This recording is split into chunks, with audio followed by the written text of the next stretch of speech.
As always, the Barbell Shrugged crew, Mike and Chris, go ahead and take over, boys. Give me a recap. Wow. Give it up for spandex. When you had unfair advantage like colorful spandex, you distracted your opponent. That shit's too fly. And give it up for Melissa Goss. Amazing one of the best.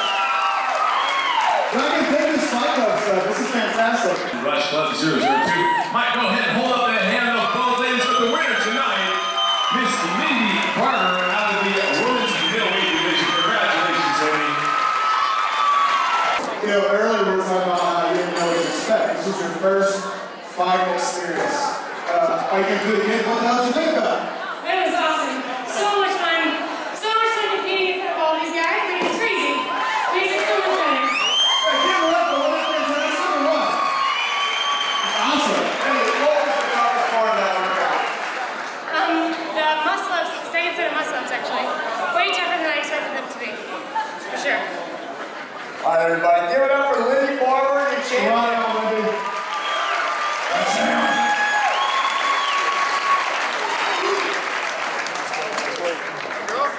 Thank you. Good job, champ. All right, well done. Good job, DJ Johnny. Give me something to dance to. As we get ready to bring on our final match in the men's middleweight.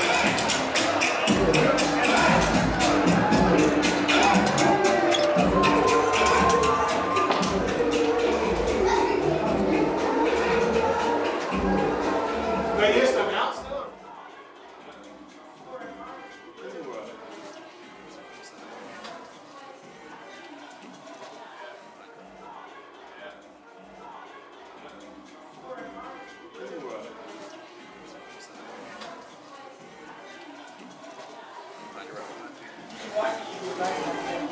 So lay back. Oh, yeah.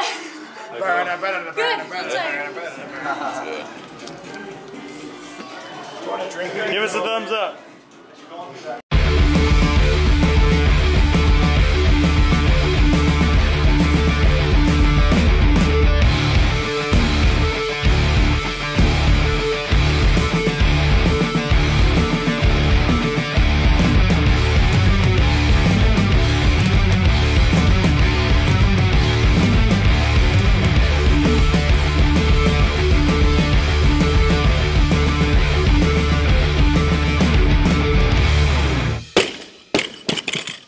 Barbell Shrugged is brought to you by you.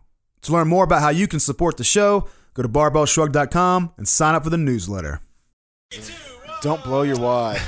Welcome to Barbell Shrugged. I'm Mike Bledsoe here with Doug Larson, Chris Moore, CTP behind the camera. We have traveled to Phoenix, Arizona for the Rush Club event here. Rush Club 002 or 002. It's the second time they've done it, right? We are sitting here with the beautiful Lindy Barber, Welcome, the middleweight champion of Rush Club. Yeah. So, Yeah, do you have your belt? Like, where's it at? They took it from me. So They took your belt. Yeah, they took it already. I had to It's give a it loaner. back. It's a loaner. It's just the demo, basically, and then they'll send me the new one. yeah, they showed the belt. I was like, really? And they're like, no. Take it back. The actual belt's going to be legit. Yeah, that's Will it. the actual belt be like WWF style, bedazzled with They jewels? said it'll be like an engraved rooster and the whole Engraved like rooster? Yeah, like I'll tell you what, I'm actually a really huge fan of the rooster. Like Yeah. I didn't get it at first, but I'm like, man, the rooster's fucking legit. Well, it's a cockfighting. It's a big rebel. cock. It's a big cock. It's a Everybody's big golden cock. commands everybody attention. loves that. Yeah, but for the second event they did, this was a really good time. Like, it was your first time doing a fight, right? It A was. fitness Everyone fight. thought that I was actually fighting when I was telling them about it too. No. It's a fight. Like We you should know, have handed out boxing figuratively gloves. speaking. Duel. It's a duel. Yeah. Oh, a duel. Yes. Ooh, I like that. Head-to-head bout. Bout sounded good. I think it's called a match is the official thing, but it's heads up. Yes. So like typically in a functional fitness or a CrossFit Games or Grid League type of scenario, there's teams or there's individuals and there's like 10 people going at one time, and not all the eyes are on you. In this case, There's nowhere to hide out there. yeah.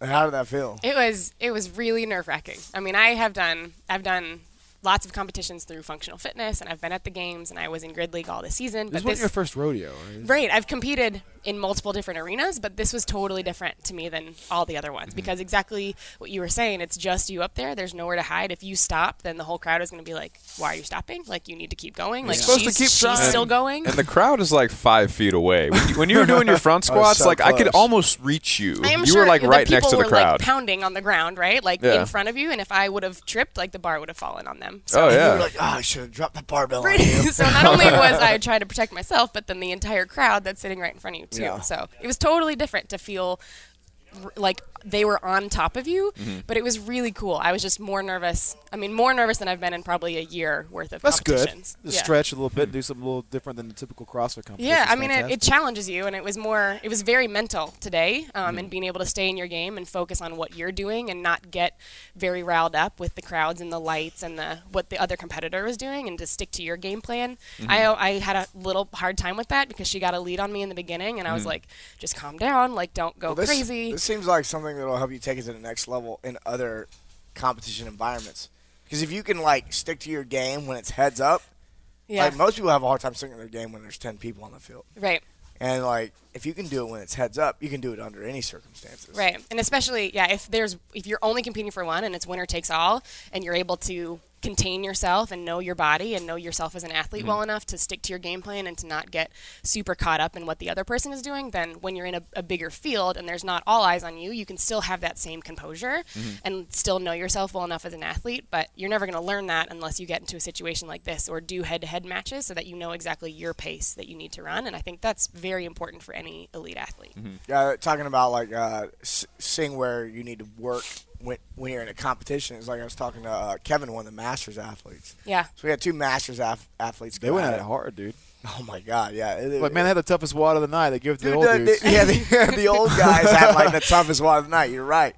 And I was talking to one of the guys. He was like, "Yeah, when I practiced this, the muscle ups gave me no trouble. But that wasn't a fight situation. On stage, it totally messed him up." Yeah. And he was like, "I don't know what happened." I was like, Well, "Yeah, you there's feel enough good people and there that you makes it different. Well, there's some things that feel good in training, but the moment you get on stage, they don't feel good. So there's like 2 aspects to that. Is like you got to train. It's like you almost got to like practice to compete. Yeah. And then, in front of a crowd or heads up or whatever. And then also like you might be strong in muscle ups, but not strong enough when you start getting stressed out. Right, and I've learned through my couple years of competing that I get very nervous and anxious in the beginning, and if I come out in the first 15 seconds and leave it all out there, then you're going to redline so quickly. So it's learning how to like control that adrenaline dump a little bit and use it towards your advantage and stay very calm and relaxed in the beginning so that you don't have those failures towards the end of the workout. Because you can come out there and you can crush your first set of muscle ups, but if you know that you have another couple sets at the end and you're not the best muscle upper, you're going to feel awesome on that first set, but then you're going to die out towards the end. So you kind of have to tone it back and know where you need to tone it back in the beginning. And then especially if you don't get a really good warm-up, that happens. And I heard you say earlier, I overheard a conversation, you stand next to me talking to somebody saying that you didn't get a heavy barbell or something like that. What was the situation? Right. So in our warm-up area back here, all we had was barbells and a rower. So then in my workout in particular, we had rope climbs and muscle ups and a lot of extra upper body pulling that we didn't have a whole lot of access to. And the barbell weight that we had out there, the heaviest we got to was 125. And our front squats here was 155. So it was like warm up to 125, but then cool down, come out, and then jump 30 pounds to do 21 reps at it. So what's the problem? Right, there's no big deal there. So that's also, in itself, not only are you competing, but then there's that mental aspect. That happens everywhere. That's not specific. That's pretty typical. Warming up a competition is never ideal, it seems. Yeah, totally. And especially my coach has been helpful in that a little bit, is that he'll have me warm up and go through the whole thing and then sit for 5 or 7 minutes. Because in competitions, that's typically what happens. You get your warm up, but then you go, they corral you. All right, now go stand in the stall. Right. And just do some air squats. Cool down, and then come back out. Go as hard as you possibly can. Right. In your training, you have to build in some chaos. Totally. Like you have to Michael, be unknowables. Michael Phelps, is that the swimmer guy? Like, I know his coach. Is that the guy that's won more gold medals than anybody? That jerk who thinks he swims so much better than everybody else. He's like the 8th best country in the world or something like that as far as gold medals are concerned. Yeah, Mike Chase, the guy's a franchise. But it's really great that, like, one of the things his coaches did to him, like, is they intentionally threw curveballs at him and trained, like, intentionally tried to stir him up and, like, get him out of his comfort zone. Like, I think shaking yourself up in competition and training is one of the best things you can do for you. Like, getting in ruts, like, having everything be comfortable. Playing music you don't like. You know, maybe Or some, play do no music. anything. some Garth Brooks maybe, while you're trying to back squat heavy. Especially when he turned to the version of Garth Brooks with the soul patch. What was that? Chris Haynes. Chris That's Haynes. especially bad. No, but like the fight. I love the idea of a fight because it just stretches you enough. Like puts you out in an awkward zone enough to where like it really spurs you to train a little bit harder to prep for it. And now you have this novel experience. It's going to affect the way you train leading out of here. I mean, you might find yourself wanting to mix up a little bit more, like have a little more of this fighting experience, right? Yeah, for sure. I mean, it definitely challenged me. I was really amped up to do it, and when I got contacted to be a part of it, I was like pumped. And then the closer it got, I got like, oh god, like this is really just She going was to be like, me oh up my there. God, the barbell shrug guys are going to be there. I'm so nervous. I don't want to look awkward in front of those guys. And I found out you guys are going to be They will here. cast judgments. So By the way, you're we're actually a non-judgment organization. I was more worried about you guys than anybody else. so you're one of the very few people that, maybe the only person that's done CrossFit Games, Grid, and Rush Club. Is that true? I think Has so. anyone else done it? Noah Olson. Noah Olson. Actually. Yeah, that's right. Yeah. Noah. He won tonight as well. And he won tonight as well. Dude, he crushed. You're Yeah. the two main events. That guy's Yeah. a monster. Yeah. And not a hair on his head got displaced during Nope, the whole not while. even. It never What are you does. putting that hair? What kind of show you got in there, buddy? Like, this guy's upright and like slamming 150-pound medicine balls and everything, and not a hair gets displaced. I don't understand. Deca hair gel. But I love the attitude of like, you get, I mean, there's something you said about just responding to any challenge, no matter how big and new it is. Like MPGL stuff, let's do it.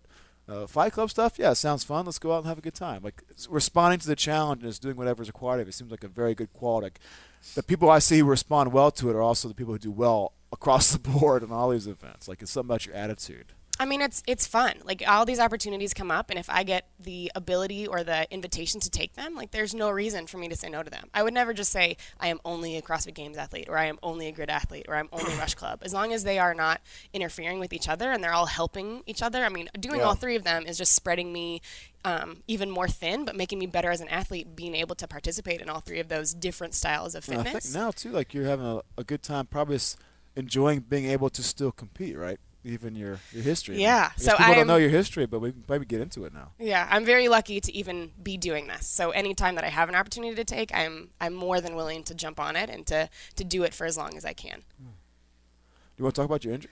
Yeah, I can do that. So Yeah, I mean, because you have a very interesting story. yeah, 'Cause so it's not just you came here and kicked ass at the Fight Club. right. Well, I mean, that's what I hope to keep doing through this. But I started CrossFit in 2011, and I was doing it for a couple months, and then I started in the very end of 2010, had done it for 2 months or so, and then I was 3 weeks into the open of 2011, and I was in the middle of a back squat, and I ended up collapsing at the bottom, and my lower back snapped. So I had, Define snap. like, I literally got to the bottom of the back squat, and I could feel my hips shift, and I collapsed underneath the bar. So the bar fell on top of me. I, like, had to roll it off, and then I was down on the ground. I didn't walk for a week. I was in lots and lots of pain and didn't know exactly what was happening. So I went to a chiropractor because I felt like my right hip was out of place. Yeah. When I got to the chiropractor, he was like, well, let's take an x-ray. You've never had a spinal x-ray before. So he went and took an x-ray of my entire spine. It's like, oh my God. Yeah. Screwed up. Kind of. So he walked back in, and I was like, just pop me back in. I'll be fine. And he's like, you need to sit. Like, we need to talk about this, and then put my x-ray up on the board. They And give he you was like the brace yourself talk, like, okay, Kind of. well, it's not what you think's wrong. Turns out there's lots of things wrong. Right. He was like, so the thing is that you have three things happening with your spine. You have scoliosis, you have spina bifida, and you have this thing called spondylolisthesis, which is resulting from both the scoliosis and the spina bifida. So it was not like, hey, let me just pop your hip back in, you're off in Right. the game. It was, you have three spinal diseases that we need to address. You never knew that before? Like, what were the hints? Like, you had a long athletic career, I imagine, where you didn't Right. have signs of spinal disease. Like, this became known only at the injury? Only at the injury. So I played soccer my entire life. I had not done a whole lot of actual weightlifting or training. And then when I started doing CrossFit, my legs were my strongest aspect because of my soccer background. So I squatted and deadlifted more than I did other things Rock because on. it was the strongest that I had. But then I had a little bit of back pain, but it was also like, I've never lifted heavy before. So I didn't know that there was a difference. It's always a little bit of pain, isn't it? There's always a little bit of pain, and everyone, I feel like at some point in their life, has a little bit of back pain, and I was just getting used to being underweight. So I had no idea literally until that moment, and then it snapped, and I was like, something is wrong. So then this all led to these three spinal diseases. He told me that I needed to go see a spinal doctor, I needed to get an MRI, I needed to get more thorough investigation happening. So I went home, had an MRI done, and he said the same things. Like, your spine is curved to the left, you have spina bifida in your L5 vertebrae, and because of those two things, the processes on the back of your vertebrae have split away from the body of the bone. So my L5 was now in Split's three not something you pieces. want to refer to with your spine. Yeah, so it has a split in it, and then it's shifted because of the way that my scoliosis is. So it not only split away from the bone, but then the bones themselves twisted. So they had to carefully work with a chiropractor to try to get my hips back in line because everything was a little bit off. But I rested for a total of 6 months because they were hoping that it would just heal itself. And then so I did nothing but wore a bone stimulator and took lots of vitamin D and rested and took lots of long walks because I couldn't do anything else. Do whatever you can do. Do whatever I could do. Situations. I was still working in a CrossFit gym over the summer, so I was watching other people working out and then just sitting there and trying to let my back heal, and then went back after 6 months, got an MRI, nothing had changed. So it was still in 3 pieces. The bones themselves had smoothed off, but they had not refused back together. And then at that point when he was said, if it's not fused now, you've rested for 6 months, we've done everything that you can do. You can either have surgery, which there's no guarantees that it's going to actually fuse. So I said no to that. And he said, okay, well then you'll never be able to squat again. You can't do this. Your spine is too weak for this. You're going to have to, get away from this weightlifting and go become a runner. And that was, that was kind That'll of be healthier. Right. Yeah, And I was in exercise science. I had a degree in exercise science. And at that point I was like, that doesn't make sense. I don't understand how being a runner is going to be much better for me than. I can understand saying maybe you shouldn't deadlift heavy. But then, turning around and giving the go be a advice that you should runner. run, Right. this is very Well, I think it's a really important counterintuitive. measure. That's a sign of someone that just doesn't have any other answer. They just don't know any better. He seemed He's a got to little protect clueless. himself, He's got to protect himself and his organization, his practice from I got to give the safest possible advice because who knows what she's going to go try to do. I got to tell her just to not try anything. Yeah. A lot of people I've been get told these- that To before. save himself. I got told the same thing. I think it's standard fare. I think we've all been told to stop lifting weights at some point if by a you- doctor. I had a guy tell me just to straight up hang it up. Don't do anything anymore. Hang it up, champ. Ever. I was like, are you fucking serious? Yeah. You really You just don't said know that me to me? very well, don't do any exercise of any kind ever again? Because Is that's that doctor way better advice? for you than nothing at I all. wasn't even broken. I was just like, I got some joint pain. I just kind of want it to go away. You had to stop doing everything. Don't lift anything heavier than 10 pounds. Yeah. A bag of flour. That's your heaviest. You should pick it up. 1 bag of gluten. That's all you're allowed to lift these Yeah. days. Don't eat it or your dick will blow off. Like South Park. No, but but injuries, if you push yourself long enough, injuries happen. And it's a shame, if you're like most people in this world, you get injured, what happens? You go to somebody you think is going to, a doctor, give you advice, man. You're an orthopedic surgeon or shit, tell me what I need to do. And they got to see a lot of people, they're pressured to get a lot of patients in and out every day to meet their quotas. You're coming in, you've got an injury. They're going to tell you, look, man, you just don't do what caused the injury. You'll be fine. Just sit back. Be reserved. Be overly cautious. And people need to understand, there's other, you need a second, third, fourth opinion. There's always another option other than maybe surgery. Until you exhaust every possibility, do not undergo the knife. Yeah. Don't let them touch And this your is coming spine. from a guy who worked for a company that did nothing but we did these kind of things. Like you said, bone stimulator. You said surgical intervention. There's a time and place when surgical intervention is probably required. But until it's the absolute last chance you've got to correct an issue, until you have tried yourself to very reasonably reestablish stability in your spine and go after it again, until you've tried everything, you really can't allow yourself to believe that, I'm done. I'm not ever going to do anything physical again. You clearly haven't done that. Right. He was kind of like, you can have surgery, it's an option, but we're going to try to fuse your spine. But it didn't fuse itself over 6 months in any way, shape, or form, and you have spina sort of bifida, just so we sat could go. there. Yeah, he was like, we could go put screws in it, but then we could take them out 2 months later because nothing's happened, or your body's going to reject them. And I was like, I'm not going to let you go dig around in there with your fingers crossed, hoping that something happens. Let's take a break real quick. When we come back, we'll talk about how you actually rehab that and moved on and ended up being a games athlete, grid athlete, and a rush club athlete. Awesome. Yeah. Sweet. Welcome back to Technique Wad. I am not Doug. No, hey. It's your buddy Chris here from the Barbell Shrugged podcast, and what I want to talk to you about today is everything you need to know about the barbell row, which for some reason, Alex, not many CrossFitters do. Why is that, man? Do you know of any strong people who don't do a lot of rowing? Not at all. Like in bodybuilding and strongman and weightlifting and powerlifting, and it should be in CrossFit. If you want a strong back you want to do a better job of pulling from the ground and be in better position, you got to be rowing all the time. So we're going to tell you everything you need to know about the row, varieties, how to program it, everything. So let's get started. What do you want to do first? Heavy barbell rows? Barbell row. Isn't that what a bro would do, is start with heavy rows like Ronnie Coleman? Lightweight, baby. Let's do it. Yeah, so the best row iteration you're going to be able to do is a barbell row. I'll show you a couple of ways you can do it, depending on whether you want to improve or use the row as an assistance exercise for your deadlift to help you pull better in that style, or in Olympic weightlifting. So I'll demo the powerlifting stuff just for the sake of accuracy, because I'm a fat powerlifter. He's the trained weightlifter, so I'll have him show you how to do rows and more of a proper mechanics if you want to train better pulling position. So first things first, what we're not going to do, because like just because you're doing rows doesn't mean you're doing rows, right? So what I don't want this at is where you pick the bar up and you sort of Ronnie Coleman the row. Like this might look cool if you can do 4 plates like this, but this is not really accomplishing much anything. It's rowing, but it's not going to carry over to deadlifts and pulls. We want this to transfer. The key to any good, Jim, you can correct me if I'm wrong, but assistance exercise is worthless if it doesn't help you do better on snatch, clean jerk, deadlift, squat, press, right? So we want this to transfer. We want this to transfer. So we're going to work on getting force through our feet and rowing with something close to our deadlift or our clean mechanics. Word, so if I want to use a heavy row to help me deadlift better, first things first, I'm going to approach it just like I'm going to deadlift. So for me, when I deadlift, I like my feet pretty close, because this is basically where I would jump from. It's my most powerful position. And I want to deliver as much force to the ground as possible right at the instant I grab the barbell. So all I'm going to do is reach down and create as much tension through my body as possible and load to the center of my feet and grab the bar and create tension.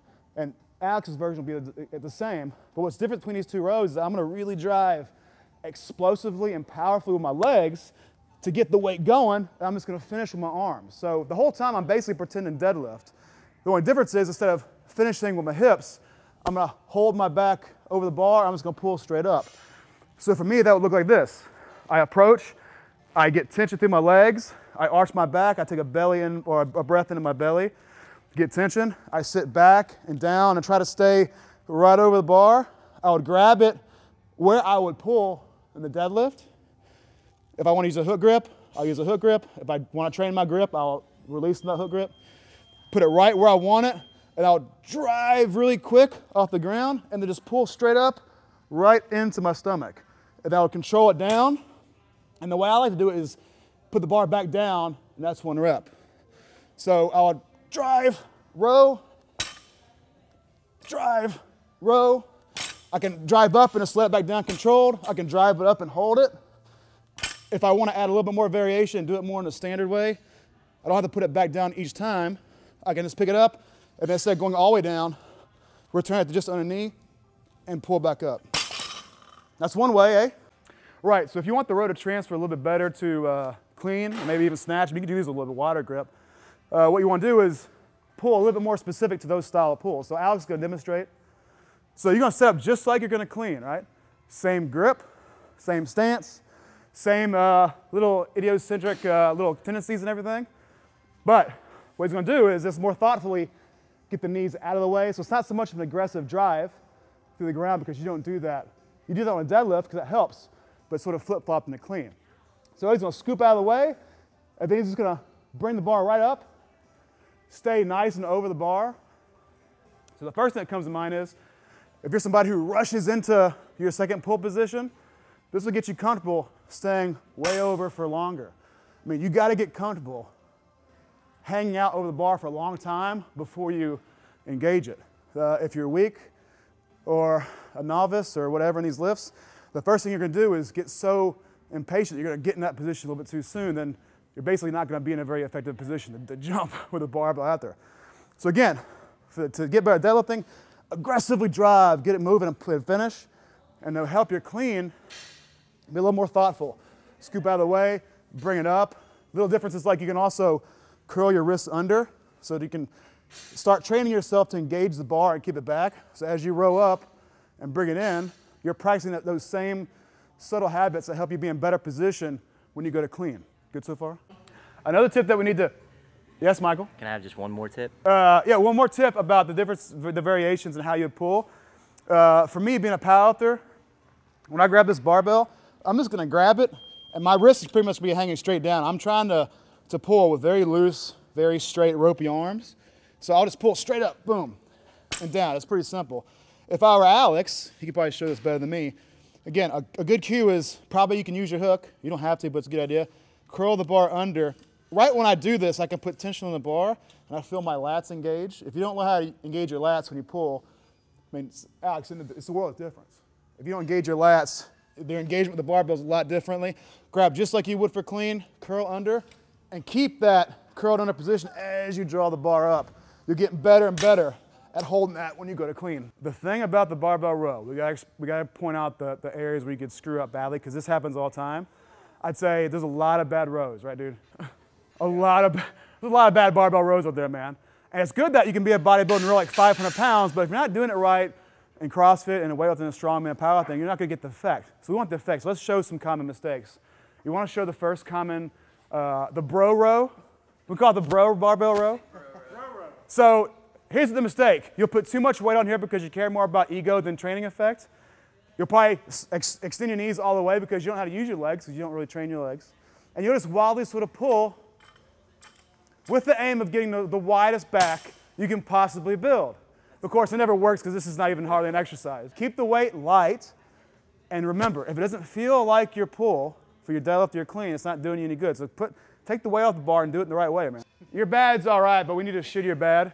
Look at McGoldrick's bad. This is the row to shrug maneuver. So as it set one, or rep 1, 2, 3. Come on, bro, it's all you. Come on, build that back.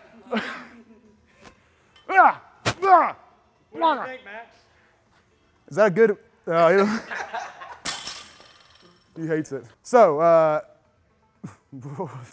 3, give me another 3, 2, 1. 3, 2, 1. 2 more mistakes that you're gonna spot. One will be like wild, flared elbow position. Alex, you wanna show what that looks like, man? So your arms gotta be in good athletic neutral position. If you stick them way out to the side like a chicken wing, so show that, this is not gonna allow you to keep your upper back and your spine in great position. Just because you're pulling upwards doesn't make it a very useful exercise. I mean, you could do an exercise where you bend over and you could pull the bar high and out to your shoulders. It's just a radically different exercise. We're rowing here. We want to keep it as close to pulls as we can. Another mistake, Alex, you want to show? And this is the obvious one. I'll approach you from the rear. Relax, buddy, relax. So obviously, we need his back and to be in the same position. He's going to deadlift or clean. This is terrible. If your shoulder blades are spread out and your back is rounded and you put too much weight on here and you pull like garbage, something's going to burst the bar. You'll miss the bar out in front. You'll get diabetes. You'll fucking die. No girlfriend will touch your wiener. You might want to do that. You don't have to put that in. I just got a little wild. So, prescription tips. These work good for high reps. You can do sets of 10, whatever, but I like to treat this like I would treat a pull or a squat or a bench. Load it progressively, load it heavy. Start with a modest weight. Every time you do it, you can do 5 sets of 5, for instance. Maybe after you deadlift the squats, find time to do it. And every time you do it, try to march the weight up 5 to 10 pounds, depends on how light you start. And to show marked improvement in this lift, we don't just do it randomly time to time. Program it, prescribe it, and march the load forward. Get strong on this lift, and all your performance markers will improve. I'm promising you that. Right. Oh, so we showed you the pin lay style row, barbell row, whatever the hell you want to call it. What we did was we took the weight off one side and moved the barbell. CTB, if you could show this right here. Rogue makes very excellent landmine, like these little pipe units you can buckle into here and then slide the barbell in. That allows you to do rotation exercise and everything else. If you don't have that and you want to do what is called like a T-bar row, which is what we got set up here, just have a barbell with a handle slid over the end. This gives you options to grab anywhere and then do the same kind of row. You can have these made, you can buy them. You can go to a local Sports Authority store and get like a pull-down handle that you can just pop underneath the bar that gives you options for pulling. Any of it will work. So just to anchor it, slide the barbell against something solid. In this case, we've got the rack here. We just put some bumper plates on either side of the barbell. So as Alex pulls in a controlled manner, this barbell will stay pretty reasonably anchored. It won't float around. As long as you don't load this with an excessive amount of weight, it'll be fine. So on a T-bar row, the general things remain the same. We're not just going to pull. We're going to keep our feet engaged. We're going to pretend like we're doing something functional and athletic. So in this case, Alex is going to still think mindset of like, this is building my clean or my snatch position. So the only difference is instead of pulling straight up, you're going to pull a little bit further back in you because this bar is going to move in an arc. That's fine. So again, he's going to drive a little bit with the legs, but his knees are already out of the way. He's going to pull straight up and hold. He can curl his hands under a little bit to kind of simulate that effect. Try that. So he still looks like he's setting up. He's staying over the ball. Everything looks great.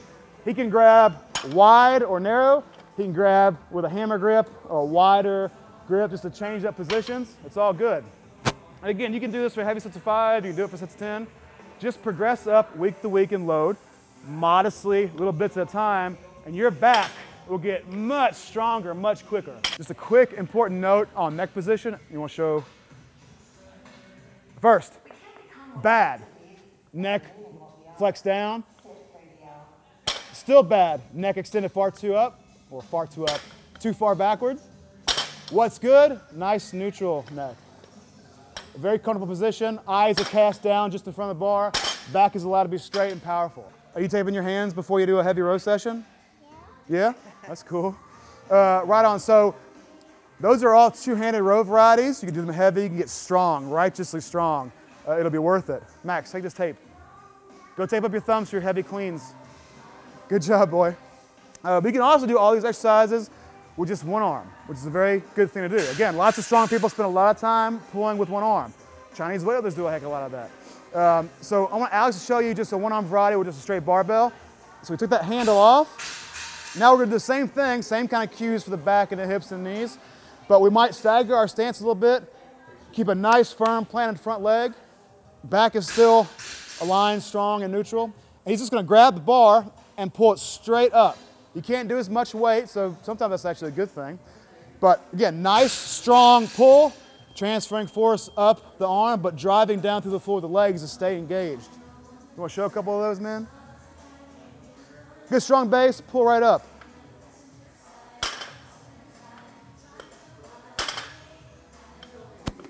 Yeah. Let me show you how the powerlifter would do it. So I'm actually doing a good job of keeping them nice and strict. If I was doing it, I might load up a little more weight, and again, be a little more aggressive with my leg drive off the bottom, and I would pull, reset, pull, reset, pull. If you want a little more range of motion, put a 25-pound plate on there. I mean, this is a little bit big. It's still a good exercise. Can I have just one more tip? One more like supremely awesome variety. Single arm. It's like a heavy dumbbell, or in this case, a heavy kettlebell, and it's set up the same way. The only difference is you're going to use one arm. So let's let Alex have a go at this. So watch, Alex is going to row straight up and down for like 15, 20, 25 reps. The thing's going to start to happen. Weaknesses in his back will start showing. He might start getting sloppy. He might start rounding or shifting around. If he's got a weak grip, it'll start failing. Come on, man. You want to get on the swell train or not? How's that feel? It's rough. So here's my second point. Like we showed heavy barbell varieties, two hand and one hand. That's great. Program them and march your weights up. Do like 5 sets of 5, just like you would do a front squat or a back squat, and get stronger on the row. It'll make a big difference. But other times you do want to get swole because doing high reps is very important. It's good for recovery. It's good for adding muscle mass to the back. If you don't have enough muscle mass in your back, like if you got a weak, undersized back, you're always going to be at a disadvantage. So fix that by doing what Alex just did a couple times a week. You saw the reaction. Like, don't you feel bigger on this side already? Got a pump right there. Yeah, so you do a couple sets like 10 reps. You do a couple sets like 10 or 5 to get a feel for it. Then do 2 really, really hard sets for as many reps as you can. And I think you get a lot of benefit out of it. That's pretty much all I got to say for the row. Any more tips for the row, man? I think you covered it. Kurt, you got any more creepy suggestions or thoughts? Ladies, one mistake is not paying attention to who you're rowing in front of. Yo, so that's everything you need to know about the barbell row. At least plenty to get you started. For more great tips and for more titillating, amazingly entertaining episodes of Technique Wad, go to barbellshrugged.com, click the banner at the top, Technique Wad, and train, man. All the information you need is right there. Until next time, see you, friends. Pull, reset, pull. And we're back with Lindy Barber, Rush Club middleweight champion. And we're talking about, basically your comeback from your back injury, your back squatting, your back snapped. Back snappage. You were told Sounds not like to your back lift again, exploded. but then you came back and now you're a phenomenal CrossFit Games athlete, Rush Club athlete, and NPGL athlete. Like, how did you start that journey back? I mean, you spent 6 months? 6 months doing nothing. Doing nothing, and then they look at it again and go, no progress. Right. So, I mean, where do you go from there? So, You got to do nothing harder. Right, exactly. Do better. So basically what happened is I left that doctor's office that day with him. I mean, and I asked him more questions like, well, what happens in 2 years from now? Like, what should I expect to happen? Is it going to get worse? Is it going to break in my L4? So I asked more questions, and he basically was saying that it's not going to like progress up. It's not necessarily something that it's now going to happen to your L4 or your L5. He said it's kind of localized in where it is. But I mean, I could step off a curve wrong and get hit and something could happen. There are no guarantees. There was no guarantees. I couldn't play soccer anymore because if someone hit me from the left at the same time that someone hit me from the right, that it could hit my spinal cord and I could be paralyzed from my hips down. So like he was basically telling me, it's your life. Like anything could happen at any time. I'm telling you not to squat and I'm advising you as a doctor not to do these things. But if this is your choice of whatever you want to do in your life, so good luck, basically, is what he said. So I left there and, thought for a long time about if he's telling me that I could step off a sidewalk wrong or someone just hits me on the side and all of a sudden this could all go wrong, or I could But in all fairness, like that goes for everybody. Right. Like we all could just have one false, silly, and something crazy could happen. stupid and shit happens, and your day, your month, your year, your life changes forever. Like you could fall off a cliff, and land on a Boy Scout fire. Fuck. Look, crazy shit happens in people's lives. Like you had an He only injury, says but- that because we talked to a guy earlier today. That's exactly what fucking happened. Yeah, it's exactly what He falls happened. off a cliff and has the luck to fall into a Boy Scout fire. So not only becomes a paraplegic, but then he also suffers third-degree burns. Sometimes God. you're gonna get curveballs in life, and you gotta be prepared to bounce and now back. you're laughing at him. He's got the best Oh, story Steve! ever. Oh, Steve! But you clearly didn't Steve believe. was the shit, dude. He was he's a great. great guest on the show. But you clearly He didn't fucking believe killed that it. you were done. What was Right. your first steps that led you out of this injury towards where you are now? Like what was So it was in the beginning, it was very mental for me. So it was just even squatting again or lunging again. So I took my time very slowly getting back into CrossFit. I knew that CrossFit is what I wanted to do. It was what I was starting to fall in love with before this injury happened. And I was starting to feel strong and I could feel my body feel better and I felt healthier and I didn't want that aspect to stop. So I knew that that's what I wanted to get back into, but I also knew that I needed to be very careful getting back into it. Otherwise I could be straight back into pain or not be walking or be in a walker or wear a brace. So I knew I had to be very slow getting into it. So I took probably 4 months of really just doing barbell work or just putting a bar on my back and holding it there or just doing some good mornings until I really built that base, what I considered the base strength in my lower back. So I did lots of good so you mornings. could move right with the minimum amount of load. You didn't want to do anything else. Correct. Yeah. If there was any pain, I never added weight. So I did like lots of good mornings, lots of reverse hypers, a lot of just basic planks and very basic core strength to try to build up that core as much as I possibly could Sounds before familiar. That's what I had a back before I injury did same anything thing. else. So reverse hypers. They work. the best thing in the Yeah, world. I mean, everybody I know that's been exposed to reverse hyper that's also had any type of back anything swears by it. Yeah. So no one's been like, oh, I had back problems. I tried reverse hyper and it was shit. Like everyone's like, it It's fucking very works. helpful. I've Yeah. done a lot of them, and I've seen a lot of people do a lot of them. And anybody who's ever done a lot of them didn't have back problems after they started doing them. Like there's something definitely to it. Yeah. As a way of, and then also like there's tons of back raises. Like I said, to go through a similar injury, like where the back is destabilized, the more you can just, strengthen the back and do awesome exercise back raise till the cows come home. Reverse Right. hypers, abs, just holding positions against resistance, like bands or any kind of load. Right. One arm deadlifts, just holding the weight, just staying vertical. Now, Just reteaching yourself did to you stay try stable is the huge. coconut drop on the abs? Did you try No, that I've one? never done No. that. Is that like Should Jean-Claude I? Van It's Damme an and like old Jean- kickboxer? Yeah, it's an old kickboxer move. No, I haven't. I try haven't that done one that one yet. I'll Well, get there. that's the last step in your journey. Oh, I think. Yeah. perfect. I'll let you know when it Well, happens. Those come are the out- secret programming Come out and tips. visit me. We'll go for do it. the coconut on the abs training program. Awesome.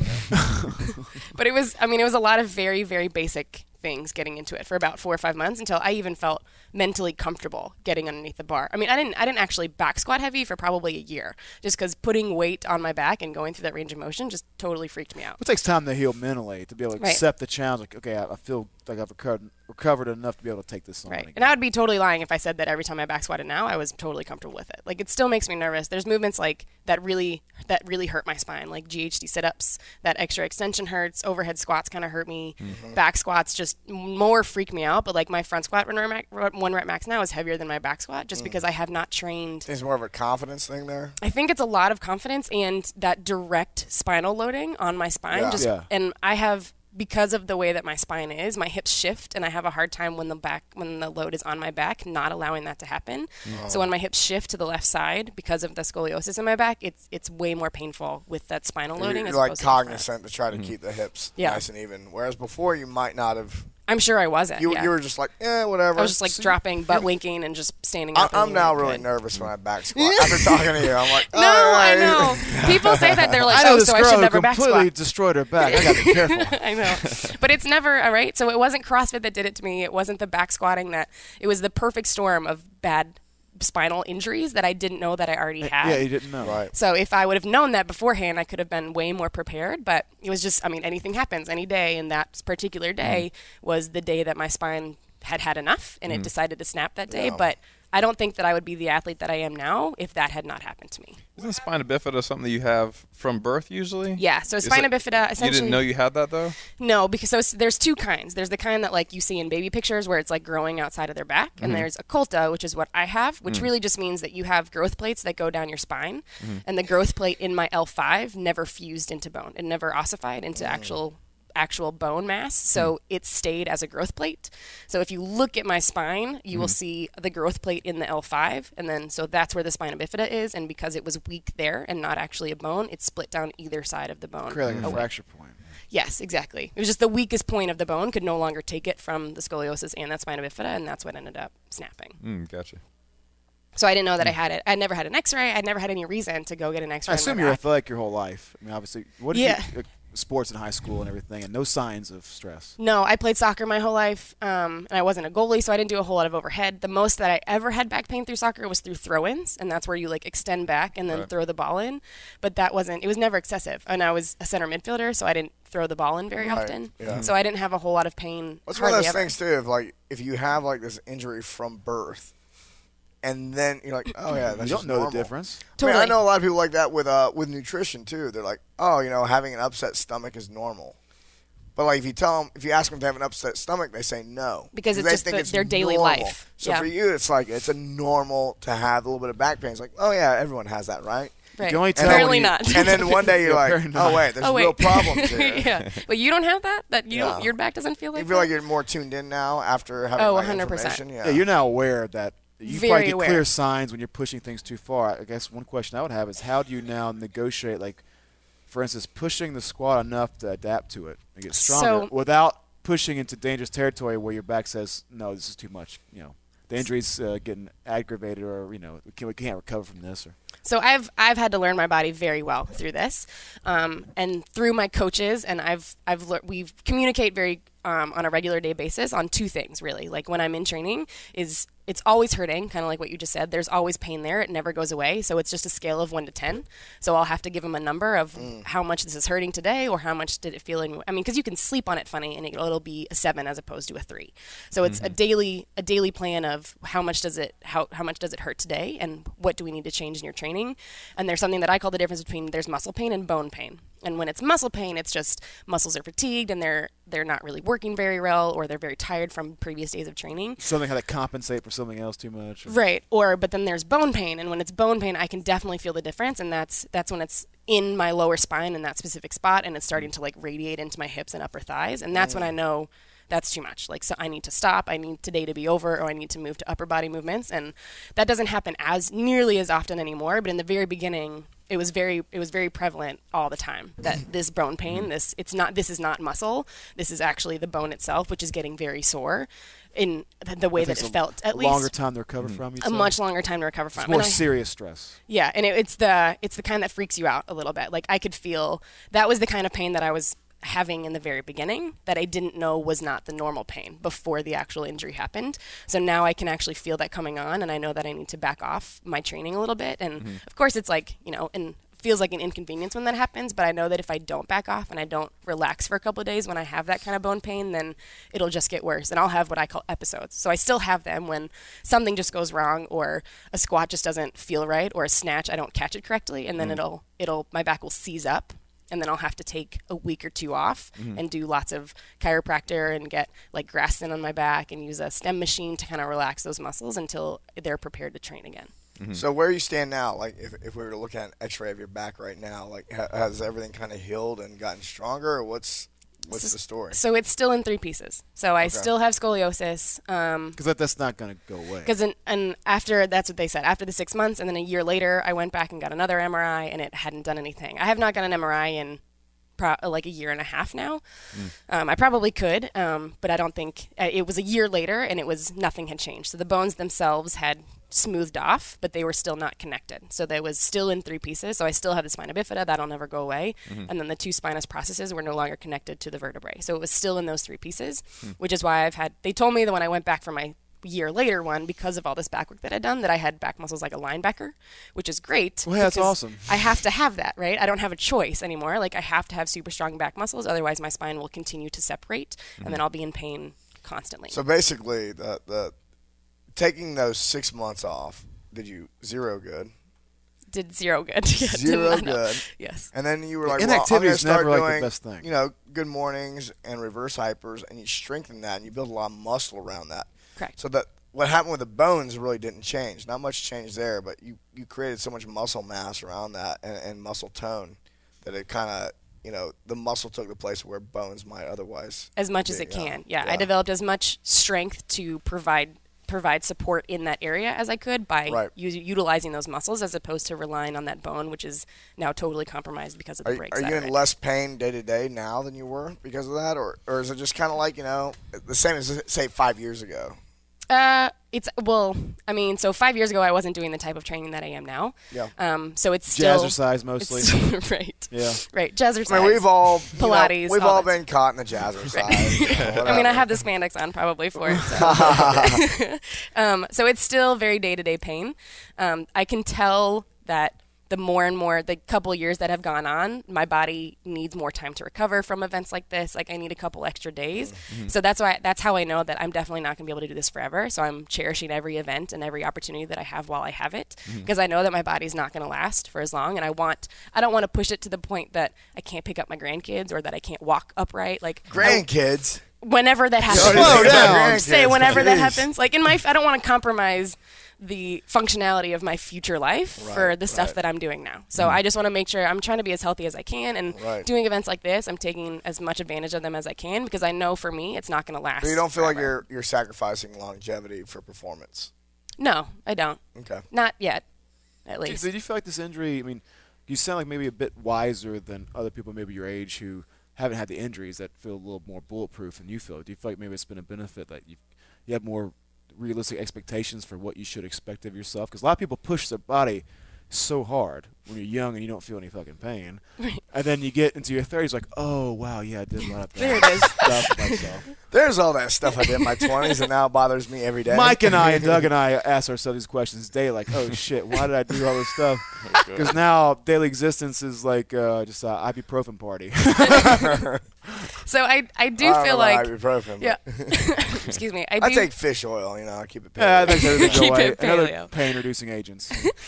I do think that this injury has made me a much better athlete. I'm much smarter about my body. I'm much more in tune with how it feels and how I'm taking care of it, and my nutrition, because I know that as much as I need to keep all that stuff on point. If number one, I'm even going to try to keep training the way that I am, and if I'm trying to keep the longevity of this sport for myself alive as long as I can, then I need to take care of myself in every aspect that I can. So it was very important to me to be very smart about getting back into it, to not sacrifice the my future life in any way, shape, or form. So it's definitely made me the athlete that I am, because I'm much smarter about knowing where I can push and where I can't, and knowing that yes, today is going to be a good training day, or not allowing a bad training day or a training day that has pain to like affect my overall mood, because I'm still able to be in the gym. I'm still able to do a back squat. So all those things I'm very blessed and lucky that I can still do them. So I think I have a little bit of an edge just knowing that I feel very lucky to do these things. I have a great time doing them. So my relaxedness about that, I think, helps me as an athlete more than it would if I hadn't actually. But just enjoy the journey of it more. Yeah, for sure. And I also, appreciate it a whole lot. It also seems like you get that some days are going to be just bad days. Yeah. Like some days my back's going to fucking really hurt really bad. Right, and there's nothing I can do about it. It's just the way that it is. Does it help now that you have an in-person coach for the first time, maybe ever, or a long time? Is it ever? Ever, You were I've doing never remote had coaching for a long time, and now you have an in-person coach for the first time ever. I do, yeah. So yeah, I had an out-of-state coach for a couple years, and then now, just recently, like within the last month and a half, I have a coach who's actually the owner of my gym. His name's Case Belcher at Barbell CrossFit, and he is now my coach that is able to watch me all the time, and he's very. I've heard of Case. Yeah. Yeah. His reputation precedes him. He's great. So he's able to like watch me, and it's like there was another day a couple weeks ago that I was back squatting and was like, this isn't feeling good. I don't want to go up in weight. And he was able to like drop the weights down, and he was like, I can see what's happening. Like I know that your hips are shifting out. So that kind of stuff is really great to have on site. And he's also very helpful when it is a bad day and I'm like, oh, everything just feels like shit. Like everything just hurts. And he's like, it's cool. Like just go hang out. Like you're fine. We'll come back tomorrow. Isn't that like the easiest thing to say and like the hardest thing to accept when it's your shitty day you're having? Oh yeah. Well, I mean, right? And I'm a competitor, so I hate shitty days. Like they still get into me. It's no matter how athletic you are. I've coached athletes who have like, oh, I'm having a shitty day. I'm like, take it easy, and then they're like, no. Yeah. But it's cool to hear that like you're like, okay. Yeah. I mean, there are days where I'm not in pain and I still have shitty workouts and I'm still like a bum about them. But when I know it's back pain that's causing my shitty days, then I'm able to just like, this is not the day. Yeah. This is not okay. I'm just not going to do whatever this movement is. I'm going to move on. And if something hurts, then I need to do something else. Yeah. So after the back injury, are you that much more willing if your shoulder's achy or your elbow hurts, something like that, to scale for the shoulder or the elbow? That way you don't have a catastrophic injury for another joint down the line? Yeah. Yeah. I'm much more aware, I think, of my whole body, not just in my back itself, but like where I'm having pain. And I have really like random and phantom knee and ankle pain, which I know is coming from my lower back. Yeah. So when I start to have some kind of knee pain, I'm like, okay, now I know I need to back off because it's not my knee. It's like my IT band, which is stemming from my psoas. So like there's all these connections, which I know a lot of them stem from my lower back. So I know that even if something else is hurting, it's probably because something else in my training is going a little off. So I'm much more aware of pretty like, wise of you. I guess another insight you've garnered from this. Most people go, oh shit, my knee hurts. Better fix my knee. Right. My favorite is my back hurts. How do I stretch my back? I'm like, that's probably not great. It's probably not your back. Stop treating your back so terribly. Please, sir, stop what you're doing. So I think I've definitely gained a lot of body awareness knowledge because the last thing I want is to be out with another crazy injury. I mean, I've been through that. I'm used to having my back as being my main injury, and I don't want anything else to be affected because I mean, right, your back is involved in everything. So if you have to rest your back, right, so what do you hear? Maybe. So if you have to rest your back, you kind of have to rest your whole body. So there's not a whole lot that I can do if I need to rest my back one way or the other. So if I have other injuries, then that'll just totally limit anything that I can do. So I'm very conscious of everything else that I have and knowing where it's coming from and the reason why it's happening and trying to relax a little bit as much as I can. You're currently a coach right now, too? I am. I'm a full-time coach at Barbell as well. Yeah, I mean, I know as a coach, having a bunch of injuries, to put a positive spin on being injured, you know how to scale for yourself because you've been injured everywhere, and that way when clients come to you, you're like, oh, I know just what to do. I fucked that up a long time ago. That's why we're all such good coaches. We're injured constantly. Yeah, and that's the nice too. Is that everybody needs to know it happens. I feel pretty good at the moment, actually. If you have it for the moment. For the moment.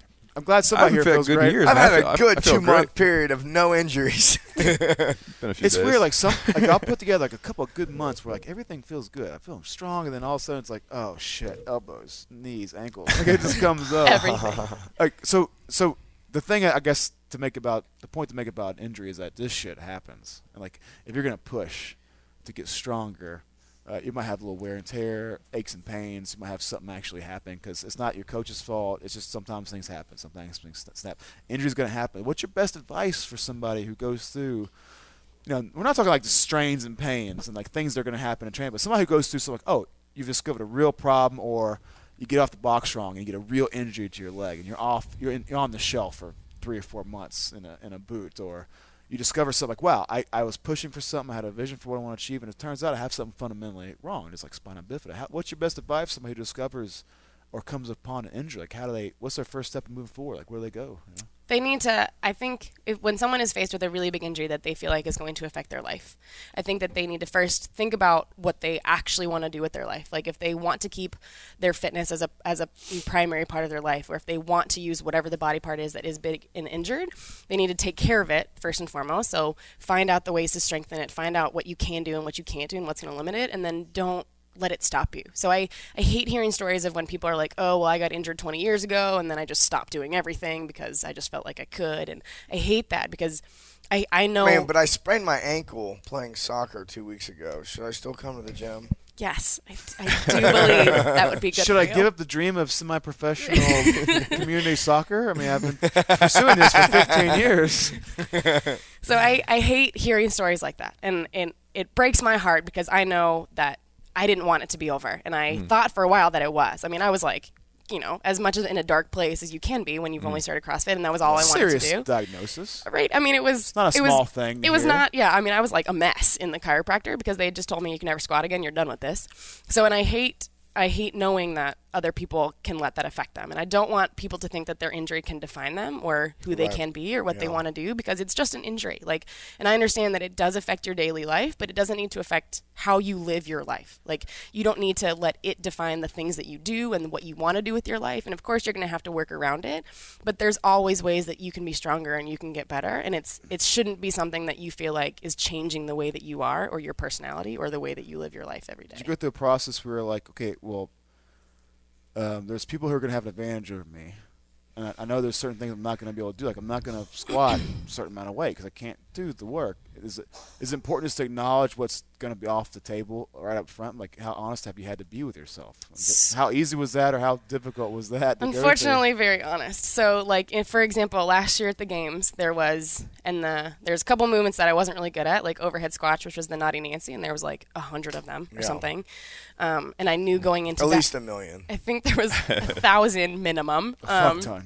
There's so many. So I knew going into that workout, like, this is going to hurt me. It was a 95 pounds, which is not a very light, and it was for 100 reps. So I have to go into those workouts knowing, again, like reminding yourself you're lucky to be here. Just enjoy the experience, enjoy being here on the soccer field, and don't get caught up in what everyone else is doing. Push yourself as hard as you can. You can always push harder, but don't worry about, everyone else who's running off. And then on day 3, there was GHD sit-ups with a weight ball, which is the hardest thing. Man. So it was, So I was like farther off, and just even getting through that 21 reps was a huge success. GHD sit-ups is a way more high-skill movement than people probably. What a train wreck your ass, wasn't it? There's a lot of things that need to be happening there. People don't pay enough. Yeah, they just like kind of whip themselves around. Like, you need to be paying a little more attention to what's going on. Yeah. Super. Yeah, and your back is totally bending, and then the pressure point is all in your low back. So then add a med ball on top of that was really scary to me. And when they released that, my coach texted me and he was like, it's cool, like, don't worry about it, we're just going to get through it. I practiced maybe 4 going into the games just to feel what it felt like. And then got to the games and was like, well, I just need to get through this. And if I get through this, then this workout is a success. Not rushing it, not trying to win the GHD sit-up game. Because I knew, let's just finish. Right, exactly. Finishing in some workouts like that is, to me, an accomplishment in itself. Don't be the GHD sit-up all-star in the local gym. No one's going to appreciate you. Right. So I have no unrealistic expectations of like winning the games or coming in second, like, because I know my limitations, but I know that I can't do anything about them. I know that I can push myself as hard as I can in all the aspects that I can, but if there's stuff like GHD sit-ups or overhead squats that come up, I just have to relax about it, know that it's a struggle for me, and then push on everything else that I can within that workout as well. Yeah, a lot of people just look at what they haven't done. Like, you get to the games, you could sit there and be like, oh, I didn't get first place at the games, I'm never going to be a games champion. Like, but still, with your injury, just to get to the games is a monumental accomplishment. That's amazing. No one ever thought you would ever do that ever. Right. Just to get there is fucking amazing. So the fact that you can just be in the moment, realize you're lucky to be there, and appreciate the fact that you're there at all is incredible. Thank you. So yeah, I mean, it was great, and that workout sent me into the Pat top yourself 30. on the back. Yeah, Thanks. really. Well, Doug will do it for you. Right.